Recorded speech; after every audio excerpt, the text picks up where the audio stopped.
from colonial bungalow architecture. So these are just to give you a notion in advance of the kinds of buildings I'm going to gradually work my way back to, both very, very recent buildings on the subcontinent. But before doing this, let me say some more general words of introduction. First of all, about India's architectural traditions. On the left, you have a map of India, of its antique sites, which I put in, one, to remind you of the shape of the country, but two, to remind you of its immensely rich heritage. We're really looking at an area which is as rich in its heritage as the Mediterranean Basin or the Yucatan Peninsula, and you can't beat that. I mean, these are, after all, the places where very great ancient architecture exists in this world. And the problem, in a sense, for the architect looking back now is to try and find the common themes running through all the different periods of Indian architecture.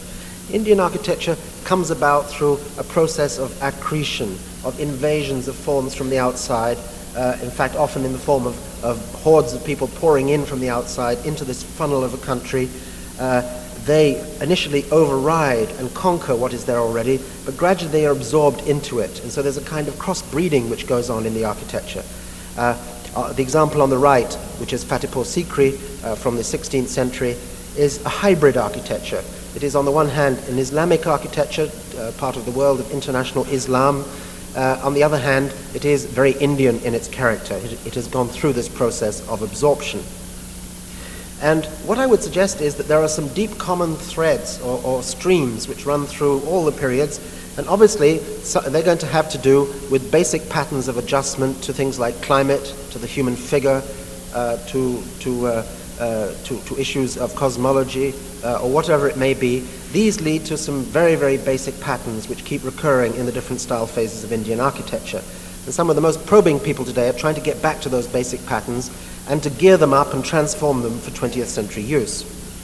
But of course, it would be wrong in talking about India just to talk about its monumental traditions. It would be very misleading, in fact. It would be the tourist view, we might say, of India. The 20th century reality of India is far from romantic. It is direct, trying, even brutal. And these two images say, I think, something else about the way that most people live. They say something perhaps about the dignified poverty of village life on the one hand, and the squalid difficulty of urban existence for the majority in the squatter settlements on the other. Increasingly, the old reassuring connections between people and land in India are breaking down. Even now, nonetheless, there are 75% of the people on the soil. Because when you have an active peasant culture, you look at the world in a very different way. America has approximately 2% of the people working on the land, and their version of working on the land is punching buttons in and looking at numbers on green screens for the most part. So that you don't have the sense of a sort of counterweight to urban culture in America, whereas certainly you do in India. In fact, you even have the sense that maybe the base reality, the rural base, is still the countryside, the modern city is somehow an aberration. For the artist, this is a very, very rich tension. The artist lives between these worlds. He perceives what is basic in a region through the rural vernacular. At the same time, his tasks are very different ones. They're to do with industrial reality and with new tasks. So the problem is somehow to transfer from one to the other. But most buildings in India are not built by architects at all. They are built by the people themselves, either in the handsome patterns of the usual vernacular, like that on the left, or, as I say, in the kind of transposed village vernacular made out of industrial waste, which is the squatter settlement, like the one that you see on the right. And there is a moral concern on the part of many Indian architects to try and cope with these appalling conditions, although in the end there's a futility or feeling of futility about what do you do? How do you cope with the problems of somewhere like Bombay, where now you have 4 million squatters, and by the end of the century you may have 6. How do you formulate these questions in architectural terms? The architect is like, he feels at times like a little ping pong ball just floating on the waves of a destiny which is much, much bigger. Another feature, of course, of understanding the contemporary condition in India is to realize the way in which modern architecture came to the country.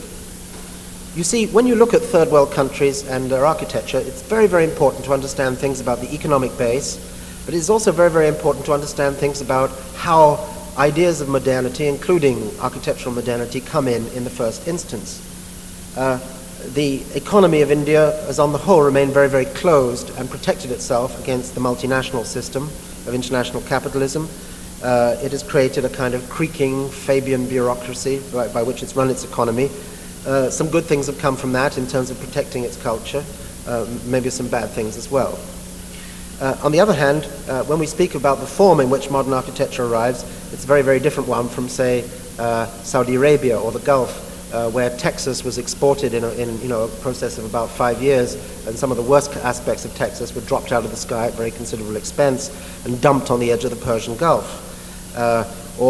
Each country has its own story. In the case of India, with its British colonial experience, under the British colonial period, there was very, very little in the way of international modernism. The real impact was still Lutyens. It was still a number of somewhat arts and crafts architects, very sensitive, some of them, to India. But you didn't have, the impact of the international style or anything like that in the 1930s. Thus, when the British left in 1947, and when India achieved its independence, part of the task, so far as the governing elite was concerned, was to define a new path for the environment. And Nehru, in particular, was very interested in architecture. And the whole building of Chandigarh, which I'm not going to talk about in great detail here, just to remind you of what it looks like, because, I'm sure most of you know, but Corbusier's Chandigarh was, as far as the Indians were concerned, a chance to define an entirely new kind of architecture for their country, to break with the period of the British Raj, but in a sense also to break with the weight of traditions that they preferred not to remember anymore. Corbusier saw it in more complex terms, though, because while he was obviously making a new start for India, he was also very, very fascinated by Indian traditions, rural traditions. He's fascinated by village life, and his sketchbooks are full of quite interesting connections between peasant forms and architectural forms that have gradually transformed into the stuff of his architecture.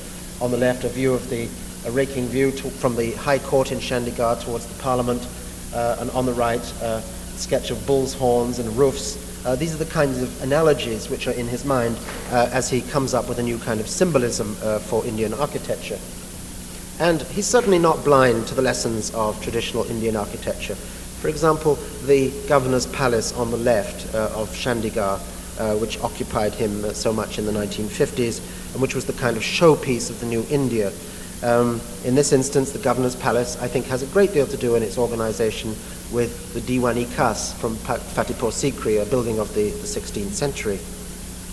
But of course, he didn't want to build with domes in any sense, not that Corbusier ever did build with domes. The basic motif in his architecture was the parasol, the protective slab, against climate, of course, against the rigors of the rain, the sun, also allowing cross-ventilation, often a more rhetorical device than a real one, because actually the rain comes in through the sides of the Justice Building, for example, rather seriously, but still a very, very strong gesture. And the Justice Building, the High Court, which you see in the distance there, with a theme of grills of brise soleil, with the theme of this sort of sluice roof, which you see in those sketches. This is the way in which he's thinking about an Indian architecture. But it wasn't just climate, it was also culture. The idea of an open, available justice hall, rather like the traditional diwaniyams, the diwans which the Mughals had used, which were very open halls, cross-ventilated at the sides. Buildings like that on the right, for example, he's transposed this type or transformed it into a modern expression. Now, another feature that you have to understand, that Corbusier had to understand, and that all architects continue to have to understand, is technology, the state of technology. It's a very, very different experience to go onto an Indian building site than it is to go onto an American building site. I'm fascinated by these things. In fact, people imagine I'm an industrial spy or something peculiar. I spend a long time gawping at people in New York when they're building buildings, and they start talking to the manager, and what's he want? Maybe he's working for a steel company or the EPA, or because it fascinates me to see the way buildings are put together. I mean, you know how it is. You're in Manhattan talking to a friend, and you're not aware that there's a girder 60 feet long that's just whirred up 300 floors. The workers all look as if they're working in an atomic space station or something. They've got yellow hats on. They're all very white collarish. The whole thing's very clean, very precise. And of course, a lot of the work has been done in drawings anyway. India, the whole thing fans out quite differently. the most characteristic sight on a building construction site is to see women working, suckling a child with one hand, putting by hand cement onto a building, using baskets of a kind which have been used for 2 or 3 millennia in India to carry weights. It is muscle power, most of it, not machine power. And actually a lot longer time has to be apportioned to the construction of a building in the third world than it does here. All this leads to very, very different sets of conditions and even very, very different textures, quite literally, in the buildings. You do well to make the most of texture. You couldn't build a high-tech building in India. It would come out a complete calamity, or maybe it wouldn't. Maybe it would be, actually quite revealing handicraft, high-tech, the kind of thing that Gehry sometimes is trying to do in his more recent finishes. I don't know. But anyway, the point is clear enough. When you've got labor conditions like that, you have to think about how to build with them. Corbusier built in concrete. It was cheap, it was malleable, it was available.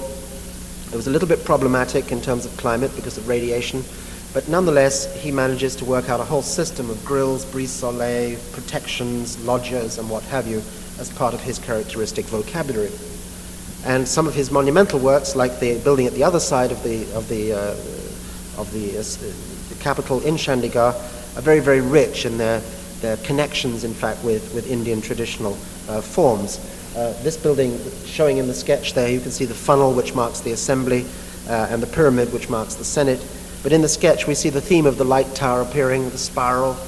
We also see some analogies being made with cooling towers in industrial forms, as if he's making an imagery for the progressive ethos of Nehru.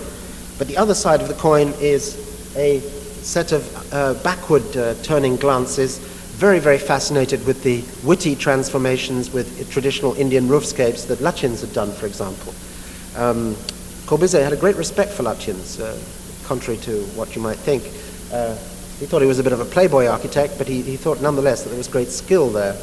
And in his own way, he was fascinated with these inversions of turning domes upside down and all the other things which Lutyens does. Moreover, in the case of the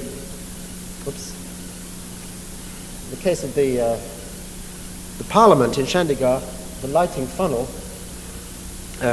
goes much further back than that, to things like the Jantar Mantar Observatory in Delhi, where there's an interest in cosmology, in the sun, and things of the sort. But as I say, I haven't really come here to talk about Corbusier, rather to remind you that he is the essential preface to what I'm talking about, which is Indian architecture since the 1950s in India. What do you do when you have a massive figure like this as your father figure, as the beginning of everything? It's quite difficult. As you would expect, there are in India many architects in the 60s and 70s who kind of just reproduce Corb. They just do great massive concrete buildings with lots of pilotis, very ugly in comparison with the originals. They make a kind of academy out of him. There were even just last remnants in India of those who said, let's put the clock right back and go back to Hindu architecture and try and reproduce that, which was doomed actually to produce a very kind of lightweight historicism. The more satisfactory route is followed by those who try and understand the principles of Corbusier, but reject things that they find too Western about him or not sufficiently well handled in terms of climate or social space or whatever it may be. And you can gradually see how this works for yourselves. It needs saying, however, that there is another, I'm sorry the slide has slipped up, but it doesn't really matter too much. It needs saying that there's another father figure in the Indian modern architectural family, which is, of course, Louis Kahn, who builds, incidentally, in the 60s and 70s in Bangladesh, the parliament there, where he too goes through his own exercise of excavation of Indian traditions, but in quite a different way from Corbusier. His buildings are great massive walled structures, perforated with great gashes. He's interested in the centralized Mughal planning traditions and in the geometries of mandalas and things of that sort. It's a very, very different set of concerns from Corbusier's. But I will come back also to Kahn and his influence. Enough to say for the moment that it is often Corbusier's smaller buildings in India which are initially influential, perhaps because they are easier to work with as starting points, perhaps because their scale was also the scale on which the young Indian architects starting out were liable to work. A good example of this kind of connection between parent and son, if we can put it that way, is afforded by a comparison like this. On the left, you have the interior of the Sarabhai house of Corbusier, 1953. Low vaulted space, made of brick, very, very direct in its materials, lovely scale, and of course views through to the greenery, but well protected from the sun, well ventilated. And on the other side, the Gandhi Ashram buildings by Charles Correa, a name which may be known to you, building done when he was only about 30. He had studied in America, incidentally, at Michigan, certainly knew about Khan's ideas, went back, like every young Indian who went back in that period, made his pilgrimage to Chandigarh, liked some things, disliked others. On the one hand, yes, it does draw on that model. On the other hand, there are things about it which are different. There's a kind of greater flow in the space. It's a more humble structure. It's got a Indian bungalow scale to it. It is a place that you wander into and gradually contemplate the message of Gandhi, which is the whole idea of search, a sort of inward search as you go through the building, and you come across photo montages explaining Gandhi's beliefs. It's actually also on the scale of the little bungalows in which Gandhi had his ashram in the 1920s. So there are things about it, despite its debts and references to Corbusier and Khan, which are already probing a different set of values, I think, in architectural terms, which are, in a sense, more Indian. Or to take another example of this early research by young Indian architects. This is by Balkrishna Doshi, the example on the left, a corner detail of the Institute of Indology in Ahmedabad. On the right, of course, you have Le Corbusier's Shodan House of 1954. The Shodan House of 1954 had explored the idea of the parasol, monumental crates of brise soleil to make a rather grand house. Doshi starts with that principle, but he doesn't imitate the form. He goes back more to the kind of wooden trellis bungalow vocabulary. Or, in fact, he investigates certain regional prototypes which you find in Gujarat, in Ahmedabad, the Ahmedabad area where that building stands, such as the 15th century palace at Sarkej, where stone is used almost like timber to make open verandas for cross ventilation. He's not imitating those prototypes, obviously, but he is understanding them, and he is, so to say, crossbreeding a Gujarati tradition with what Corbusier has had to teach him. So two buildings then from the very, very early 60s, 61, 62, by Indians, one by Charles Correa, the other by Balkrishna Doshi, which are in place, which exist before Khan first comes to India. Khan also comes to Ahmedabad, and in fact he comes to work for the Sarabhai family who are setting up the Institute of Management in Ahmedabad. The Institute of Management was, of course, a very key educational institute in the modernization of India. It involved teaching spaces, dormitories, all of those institutional facilities of a large university campus. But where some architects of that period might have laid them out as freestanding blocks, which would be a disaster actually in India, what he does is makes a close aggregation with very ingenious steppings in plan to allow a diagonal line which is celebrated throughout the whole scheme for the prevailing winds. And he uses dense walls of brick with a separate pocket inside, and then often with a walkway in it, big gashes, to create a kind of buffer zone around the buildings to protect them from the sun. The expression is very direct. Certainly it has something to do with industrial structures in the Ahmedabad region, mill buildings of all kinds. At the same time, there are just here and there overtones of traditional fortress architecture. But he's not guilty of any kind of facile Orientalism. He's absorbed his sources very thoroughly, and the result is buildings which have a very stern intellectual directness. And certainly they've been very, very inspirational in the Indian context. So I can give you an idea of the dual inheritance and the way it operates in the 1970s now by just showing you a few examples before coming to the very, very recent past, where I want to concentrate on three examples in detail.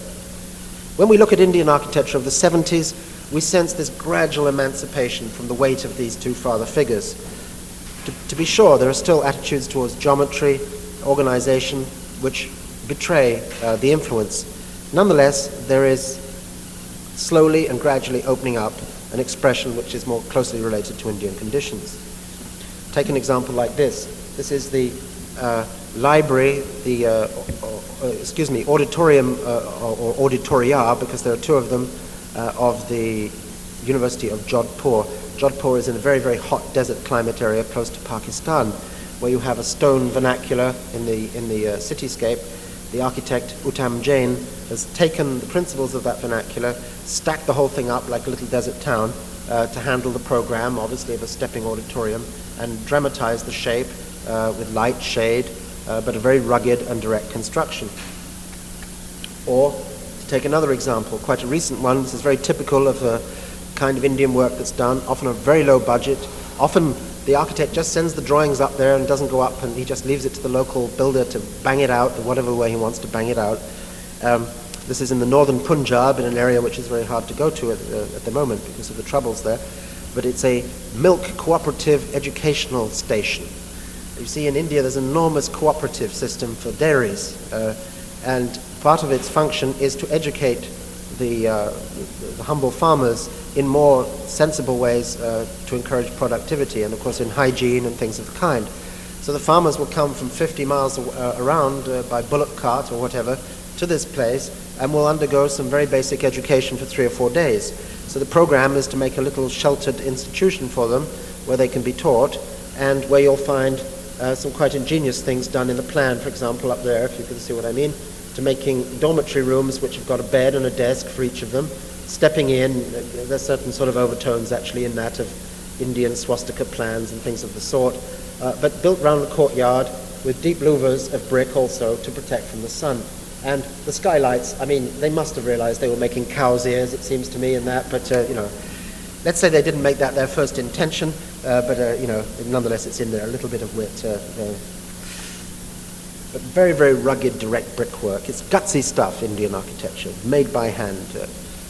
On the left, a more sort of lyrical attempt at exploring aspects of traditional Indian architecture. This is the Belgian embassy by Satish Gujral in Delhi. Satish Gujral, who's a painter and sculptor, very, very sophisticated actually in the use of textures and materials. Faceting, breaking down, and even not in this view, but in other views, there are geometries which come very, very rather directly from temple and tomb architecture in different periods of the Indian past. Or on the right, an example by Charles Correa, his more mature work from the late 70s, the Bharat Bhavan in Bhopal, which is an art center constructed around a series of sunken courtyards, platforms and terraces, where you weave through, getting glimpses of the water and the lakes in the distance, with domes in the distance, which are, incidentally, white and mauve. The characteristic stone of Bhopal is this bluish mauve. And these contextual features have been integrated and abstracted into the form, a form which reads, if you like, the traditional porous urban character of courtyard cities in India, but translates it into a modern expression. On the other hand, those light hoods are still just a little echo of Chandigarh, of the idea of Corbusier light scoops on top. But things have been blended and synthesized by this time.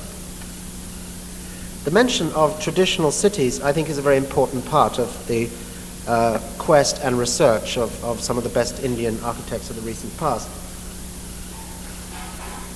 Of course, a lot of modern architectural thinking insists on the idea of the freestanding object, as you know, and Corbusier's buildings in Chandigarh can be certainly criticized on that level as being somewhat inadequate to the climate, especially the ones in the commercial center of Chandigarh, which are very lacking in decent enclosure. It's not just a question of climate, it's to do with privacy, public life and private life. And in India, there's a kind of series of buffers you go through when you get to know an Indian, or when you get to deal with a family or an institution, from the public identity, peeling away layers and gradually coming to the private existence in the courtyard or on the upper levels. On the right, you have a piece of traditional urban landscape, which is the town of Jaisalmer, medieval town in India, absolutely marvelous desert town, where you can see the whole kit of parts. I mean, there's a kit of parts of stone that's used to make these marvelous interpenetrated courtyard buildings which work on many levels with cross ventilation, sleeping terraces, a sort of aggregate vernacular language, something which is very appealing to the modern eye. And on the left we have a scheme by Doshi of 10 years ago for the Institute of Education, of Management Education in Bangalore, where he's used those principles, courtyard urbanism, weaving courts at different levels, screens of structure, so you weave in and out ambiguously, creating shade, creating rhythm. And you can see things don't line up in a banal way. There's a lot of shifting and exploring which goes on inside all of this. Pergolas, plants, water, quite a complex spatial order, which is inspired partly by things like this, although of course it's made in a very, very different way. It's made of concrete and stone. Another architect to have learned a lot of basic lessons from the traditional urban vernacular of desert towns is Raj Rewal, who I mentioned at the beginning of this lecture. And in a scheme in 1982, the Asian Games housing in Delhi, which was built for the Asian Games initially to house the athletes, but eventually to become low-cost housing, like so many of these things that start off with that intention, they actually move up market. So by now you've got surgeons and barristers living in them, but this is the way it goes. But you can see he's thought a lot about the kind of principles that we saw operating in the previous slide on the right. Although in this case they are recast in much more, much poorer materials, concrete frame and brick infill, covered, however, in a sort of aggregate which is called wash terrazzo, where you can use cement and grit. You put them on by hand, and then you wash them about an hour later, and it leaves the grit slightly above the surface. It creates a kind of twinkle. It's a very, very durable surface in the buffeting that you get from wind and rain and dust in India and from people. But it allows you also a very different expression. It was one of the ways out of that kind of endless straitjacket of the Corbusier Carnian red brick language, which a lot of Indian architects were getting stuck with by the late 70s. And it leads to a very mellow, beautiful color in this case. But this is to speak about this building in terms of its superficial effects. The real interest is to do with its organizational system. It is looking at the vernacular as a set of types which can create great variety. Sleeping terrace, courtyards, linkages, ways of handling transitions of urban space, the gate which leads you into the mahalla. Mahalla is a traditional region inside, or area or quarter inside a traditional city. And he's abstracting these principles into a modern system, including on top the sleeping terraces, which are perforated so that on a hot night the air will continue to run through. Now, the other scheme by Rewal, which is actually the one that I started this talk with, is the Institute of Immunology in Delhi. And I want to say a few more words about this. It follows the same broad principles of understanding the courtyard system in all of its ramifications, and understanding the way that courtyards are linked one to another, so that the courtyard becomes a social space. It also becomes a shaded climatic unit which links a number of functions, but then you break through it through perforations of structure to the outside world, often linking into a sequence of courts. In Indian architecture, it is, the reversal of what we often work with here, that where you would have a form, there you have space. It's the reversal of the figure ground diagram, if you like to put it that way. And a lot of it has to do with galleries, raised walkways, screens, and things of the kind. This is looking down through the main axis of that scheme while it's still in construction about 4 years ago. And on the right, you can see the actual construction in process in one of the courtyards. It is, in this instance, using this wash terrazzo to evoke colors which are very characteristic of traditional Delhi architecture, rather like the pinkish red sandstone or the yellow sandstone combined that one sees in the tomb of Humayun or the great Mughal buildings, qualities incidentally which Lutyens also picked up on when he built in Delhi.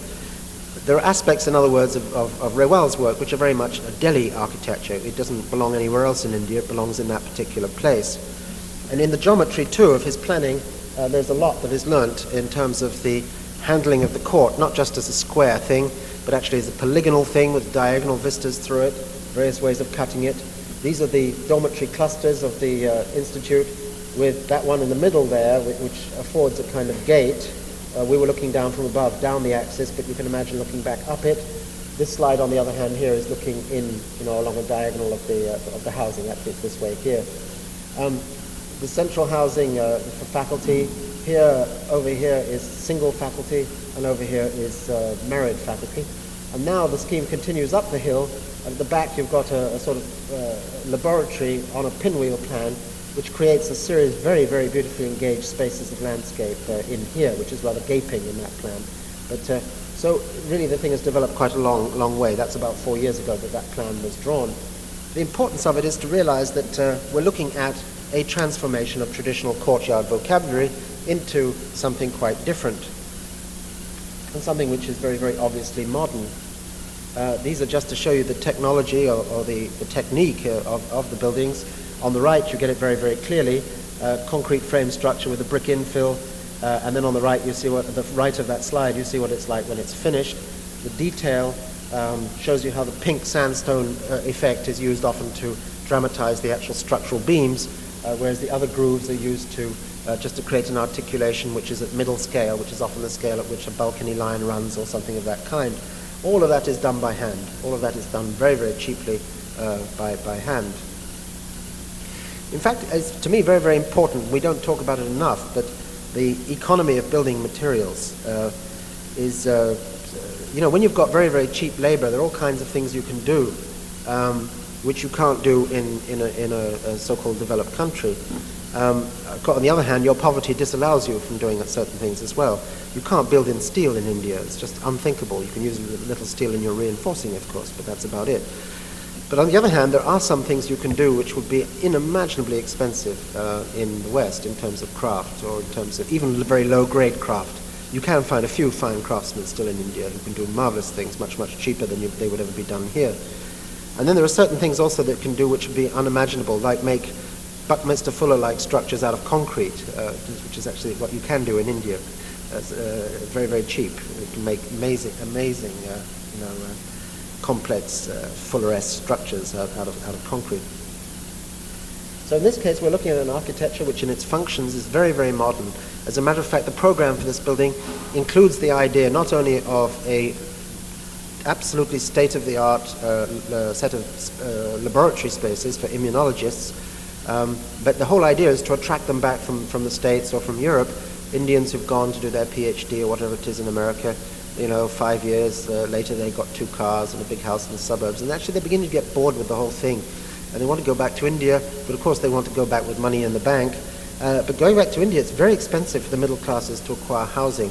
So it's a great lure if they can go back and be told they've got a place to live, you've got equipment as good as you had in America, just get on with it, and also, we'll give you there's a great deal of national pride which is also involved here. So these buildings are very much about a modern condition. They're very much about an architect thinking about modern urbanization. At the same time, his principles are ones which are long-living, revered within India. When we look across the diagonal across the single unmarried students' court through these galleries to nature, there is almost here, I think, a hidden agenda within the architect's solution to do with the idea of immunology as something which studies the laws of nature and contemplating the state of nature. But the galleries, the layering, are very much in the basic way of thinking of things like the step wells in northern India, an example of which you see on the right. These are subterranean structures made of stone, a series of platforms going down into the ground, allowing people to draw water no matter what level, but also creating essentially a kind of shaded, air-conditioned space for caravans when they were passing through.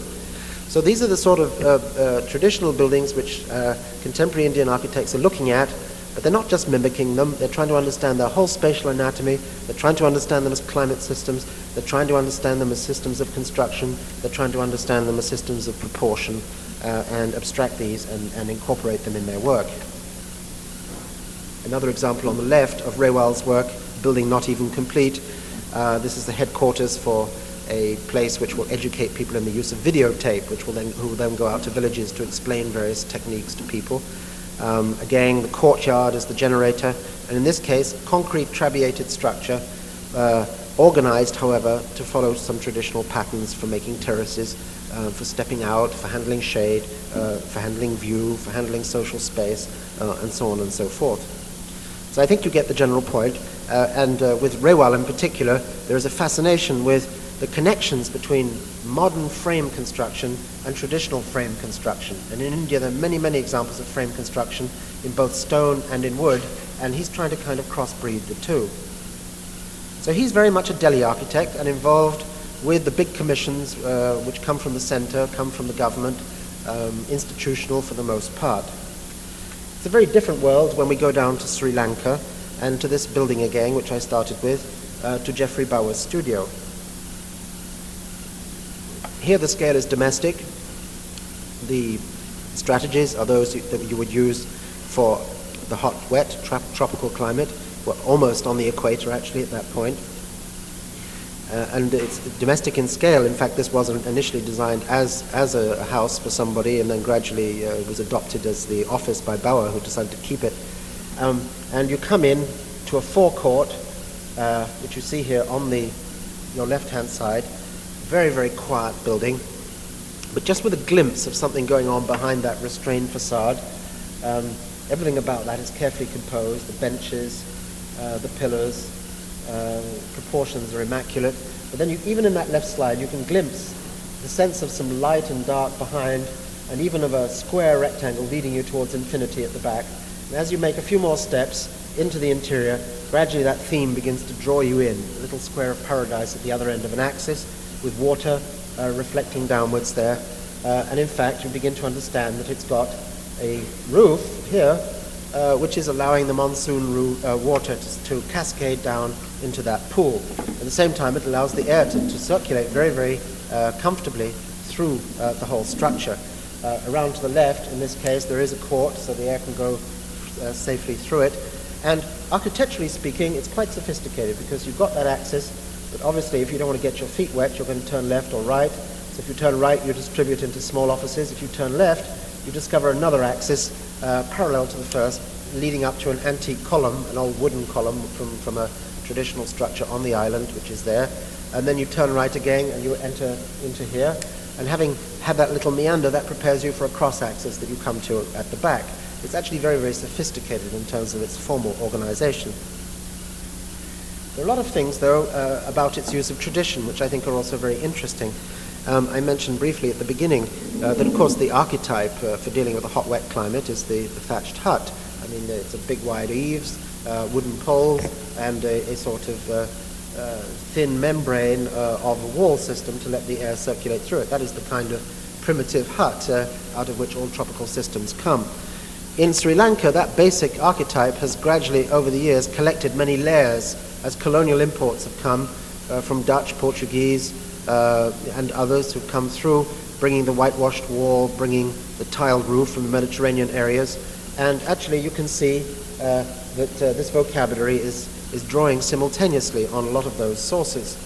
But it's not ending up with a kind of easy regionalist kitsch, which is so easily to fall into.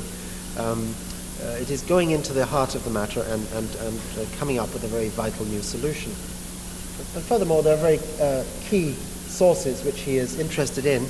On the left is a view of his studio, of that roof system. And on the right is an example from the 18th century in southern India, at a place called Padnabapapuram, an impossible name. But it doesn't really matter, because the important thing is this, the idea you can see here of the impluvium, which is, of course, like the traditional Roman house. You have an impluvium where the water is collected and comes in. And that's not such a long shot, because there is some evidence to suggest the impact of Roman house types on southern India in the 3rd century, if you're interested to know. But anyway, it's something which has gradually been turned into a tropical system, and he's gone back to that and absorbed the principle into the spatial layout of his own studio. So this excavation of regional culture is not just a matter of images. It is a matter of going into many, many levels of a tradition. The final example that I want to look at in this context of a new Indian architecture takes us back once again to Ahmedabad. And Ahmedabad, you may realize, is this very, very special city, the city which invited Corbusier to do 4 buildings, which is more than any American city ever did, the city which invited Khan, and a city which has a very great tradition of its own, especially of Muslim architecture, dating from the 15th and 16th centuries. A city which, as a culture, a modern and modernizing culture, was run by the mill-owning community. It was about textiles very much. Many of them were members of the Jain community. The Jains are a particular religious sect in India, concerned above all with the respect for nature, but also in their social habits, very, very interested in philanthropy and supporting temples, but in more recent times, supporting secular institutions of learning. Ahmedabad is a place where you'll find scientific institutes, libraries, all sorts of marvelous things paid for by a handful of families. And this is the group of people, incidentally, who outwitted the British in the 19th century, mechanized their own mills, and then in the early 20th century supported Gandhi because they realized they'd better get along with him, and who in the 50s saw themselves very much as the kind of upstanding elite of the new India. And they wanted the best, and they were in the habit of turning out to the West to get what they wanted from it. They heard about Corbusier, they brought him to Ahmedabad, and this was the patronage conditions which led to him constructing those buildings. And then later, slightly later, Khan. Well, the thing has gone on, and Ahmedabad remains one of the most vital of the cities in Asia, not just India, in terms of its architecture. Well, one figure who's come in and out of this lecture is Balkrishna Doshi. I've mentioned a couple of works of his. This building here is a much more recent building. It's a building of around 1980, and in fact it is his own studio on the western outskirts of Ahmedabad, a studio which he calls Sangat. And Sangat is a word which means very approximately working together through cooperation or working towards a shared aim or something of that kind. It's no ordinary studio, however. It is an institution partly of learning. It is a community of research. It is a place of friendliness, but also a place of concentration. And all of these different sort of psychological modes are played out through the actual building. For example, you see the basic layout in the model. It occupies a very long north-south side. The south is down here. Of course, this minimizes the midday sun, this orientation. The west sun is minimized by the fact that the building is sunk partly in the ground and actually has banks of earth, creating an amphitheater. But you come in on an axis, you turn, and then you find a diagonal axis taking you back to that amphitheater and into the building up above, or the smaller diagonal alongside which takes you in, and then you work your way forward again inside the actual drafting rooms, which are under these hooded vaults which serve to cool the building down. They also break the light. And these it's a very interesting theme of domes rising out of a kind of earth base and a series of plinths and platforms. They are concrete, but they're concrete with embedded in them clay fuses, which insulate very well. And then on the outside, you just use broken plates and china, which is laid into the concrete, and this reflects the glare off and reduces the temperature tremendously on the inside. So this is the basic idea of the whole thing, which is simultaneously some sort of a grotto or cavern. It is at the same time, it has the layout and scale of a traditional Indian village. It has all these, I think, different overtones and qualities, and yet it is a building which is still in a Corbusian tradition. The order is quite complex and syncopated. Actually, not all of these vaults have yet been built, and they probably won't. It doesn't matter. It's quite happy with just, these two here, these two here, and this string here. But there is something about the actual order of the thing which reminds one of Doshi's fascination with Indian music and the complex rhythms that you actually have in Indian music. It's the plan, for example, where inside the structure is working on uneven rhythms. You get screens of structure there, working in different ways. And you work your way, of course, all the way around to the back of the building in order to work your way forward again. When you come in, there's a glimpse. You sense there's a little opening here into these shaded drafting rooms, but that's frustrated immediately. You have to turn and you find all the way around again until you're coming back and you're getting the same view from the other side. Now, it's a little bit of an adventure. Well, who was it, after all, when he comes to entering buildings, who always takes you for a long walk around them first so that you can inspect their form? This is an exam you have to put in your blue book. One architect who does it, Le Corbusier. I mean, think of Villa Savoie. You think of the chapel in Longchamp. The number of buildings where he gives you a procession so that you can enjoy the sequence of spaces, you can grasp the overall order, the relation to the setting, and then work your way back through the structure. But there is another agenda, perhaps, in this circuitous path, this search, which is to do with, of course, a metaphor for the idea of intellectual search in the studio, but also to do with Doshi's fascination with southern Indian temple architecture, where indeed you do come in, you have an axis which is denied, you find your way by a kind of circumambulation gradually to the heart of the structure, but also, of course, to the heart of a reality, a spiritual reality. And I think there are all these private themes which are played through in this work. At the same time, it is a building which is an architect's own studio. Of course, this allows him great liberty in experimentation, But perhaps there are autobiographical features at work as well, connected with simultaneously his looking upon Le Corbusier as a great mentor. Corbusier's studio in Paris, which was in a monastic corridor, was a great long, thin space, and space in Sangat is a great long, thin space. But also, if you think of it, Taliesin West by Wright, a building which Doshi visited in 1959 and was very impressed by, where you have, of course, the themes of water, garden, and then gradually cool, shaded spaces, in that case working out of the archetype of the tent over a sort of archaeological site of a base. Well, that diagonal that you have at Taliesin West, if you remember it, going past water, these things are in here as well, but absorbed completely and transformed into a different expression.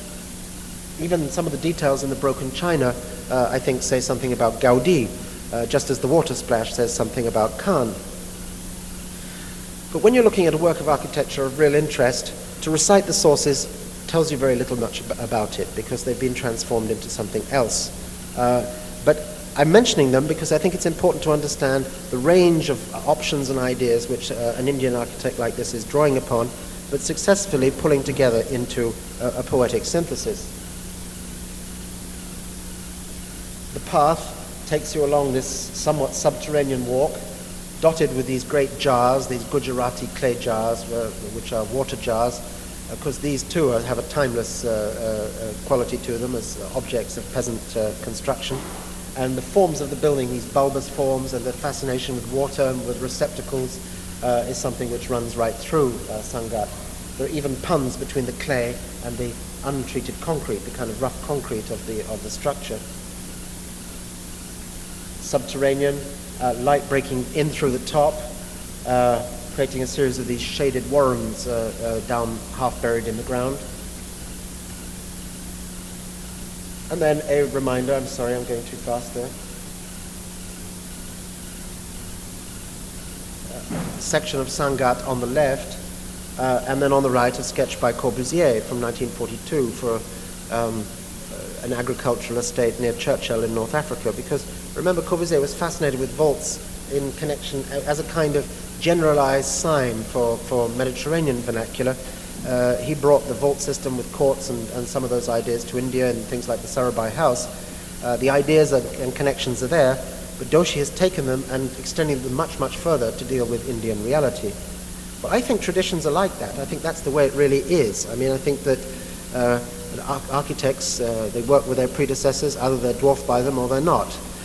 If they're not, it's because they have grown up beyond them and they've taken it a little bit further.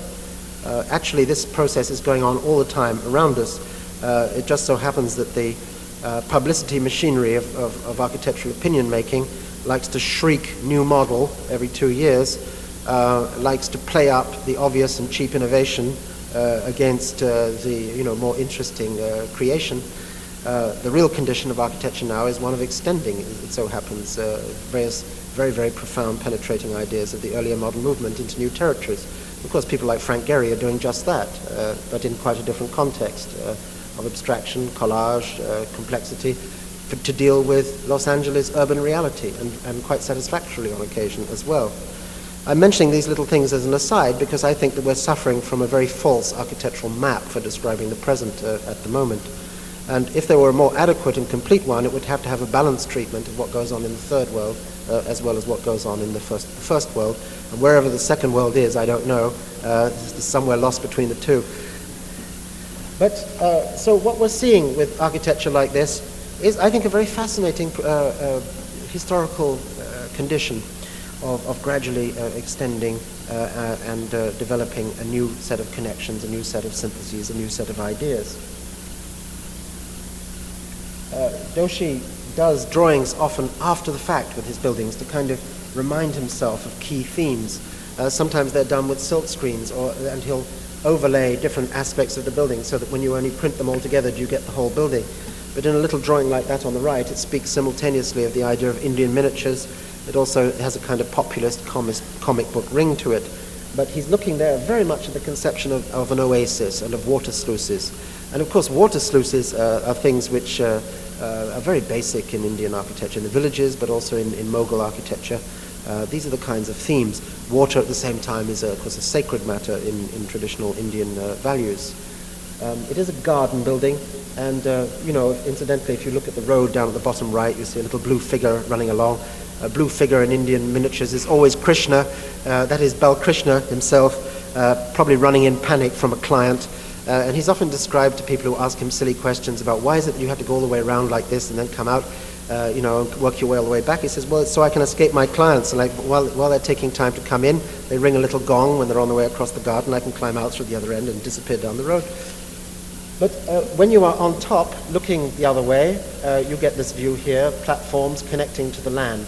And it's a marvelous place to be, because there you really do sense the edge of the city, the connection between the camel trains which come in from the desert, from the outer desert, the tribal peoples coming in one direction, and trucks and buses going in the other. That is modern India, the meeting of rural and of industrial worlds. And this is a building which lives in tension between the two, between old nostalgias for village scale and for harmony with nature, and for some of the Gandhian ideals connected to the village, and yet the processes of modernity, the processes of modernization, even of internationalization of Indian culture. So I see it as a building which is full of personal agendas, but also full of interesting cultural polarities of one sort or another, which are very real in terms of the present Indian conditions. This is the water splash cascading down and running through gutters and then continuing to splash down, with also a sense of the quality of light, showing you also the cross axis. Well, I've concentrated in this lecture on just a number of buildings. There are many, many others that I could have introduced to the discussion. But the idea was not to catalogue, to give you a great mass of stuff about what's going on in India, but rather to reveal to you some of the issues which are preoccupying Indian architects, to also give you some idea of the historical and social conditions in which they work, the ways in which the forms of their buildings are handling very directly issues of climate and even of craft, and the way in which some of the better work, it relies on some philosophical principles, that it's not just a willful image making, that there are really some very rigorous ideas at work in here. If we look at these buildings from the outside, which is what we're doing here in a sense, we have to see them as part of this sort of fascinating question of dissemination of forms in a tradition, of Corbusier at a certain stage, late stage in his work, going somewhere, dropping out of the sky, letting things in place, gradually reactions taking place and things developing. If you look at it from the Indian side, there is a different perspective. They are seen in a somewhat different way, because Corbusier begins to look almost the way that other invasions looked of India. Enriching, powerful, bringing in marvelous things, just as, say, the Muslim invasions did in the 12th century. But gradually that process of absorption, of transforming, of Indianizing, which took sometimes a century or two, seems in this case to be taking only 30 or 40 years, seems to be taking place once again. The prototypes in this case being those of international modern architecture.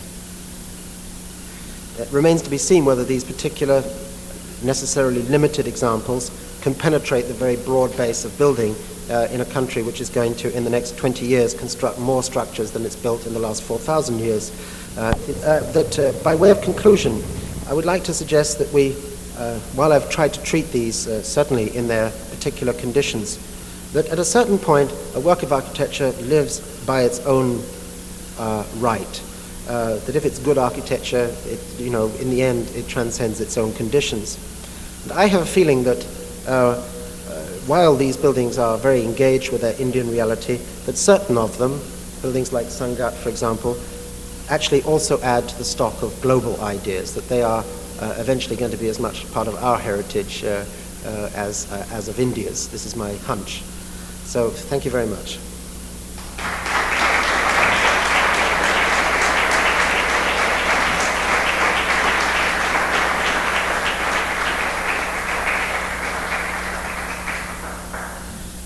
If anybody's interested in discussions or questions, I'm quite happy with that.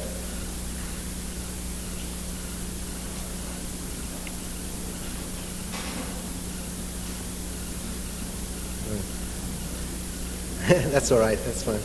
So, okay, thank you.